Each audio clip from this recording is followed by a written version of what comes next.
Here is the Abraham, Ishmael, and Kaaba paper trail, with Christian, Jewish, pagan, biblical, and archaeological witnesses. Every source you are about to hear existed before the Prophet Muhammad. Not one is Muslim. None could have borrowed from the Prophet Muhammad because they were all written or carved into stone before he was born, most of them centuries before. Follow the dates. In the 440s CE, nearly 200 years before the Prophet Muhammad, the Christian historian Sozomen wrote that the Saracens, meaning the Arabs, descended from Ishmael and Hagar. He said they originally followed Hebrew customs, circumcision, abstaining from pork, and laws inherited from Abraham. Over time, distance and corruption led them into idolatry, although some tribes later recovered parts of their ancestral religion. Stop and absorb that. A Christian historian, long before the Prophet Muhammad, described exactly what the Quran describes: the religion of Ibrahim, corrupted by idols, with its memory retained. In the 500s CE, still before the Prophet Muhammad, Byzantine writers like Procopius described Arabs observing sacred periods when all warfare stopped, and gatherings connected to a revered sanctuary. They don't name Mecca, but they prove sacred months, and sanctuary traditions existed in Arabia before the Prophet Muhammad. Go further back.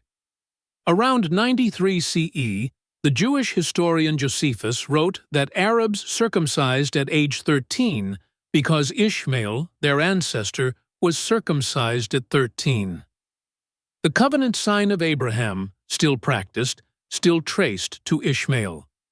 Around the 2nd century before Christ, the Jewish Book of Jubilees, preserved among the Dead Sea Scrolls, said Ishmael's sons lived from Paran toward Babylon and were called Arabs and Ishmaelites. The identification was already in writing. The Arabs were Ishmael's descendants. Around 50 BCE, the pagan Greek historian Diodorus described in Arabia a temple exceedingly revered by all the Arabians. He doesn't name it, but a sanctuary honored across all tribal lines was already known centuries before the Prophet Muhammad. Now, the 8th and 7th centuries BCE. Assyrian kings carved the names Tema, Dumah, and Kedar into stone as real Arabian tribes. Those same names appear in Genesis as sons of Ishmael. Pagan empires, with no stake in the Bible, carved the biblical map of Ishmael into stone in Arabia. Then the Bible itself.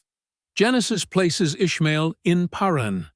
Isaiah speaks of Kedar and Nebaioth, Ishmaelite tribes, bringing offerings accepted at God's altar, glorifying his house. Psalm 84 blesses pilgrims passing through the valley of Baca, where springs appear in a dry land, a name Muslims connect with Baca. Now look at the cumulative case. Christian history says the Arabs descended from Ishmael and preserved Abrahamic customs. Jewish historians and Jewish scripture trace the Arabs and their circumcision to Ishmael.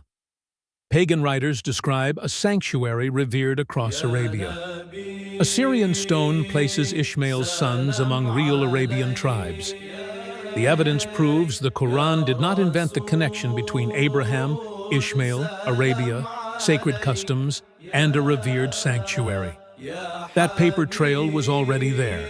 The Quran arrived and declared that these scattered remains belong to one original religion, the religion of Abraham. Misunderstood. Jesus, the Messiah.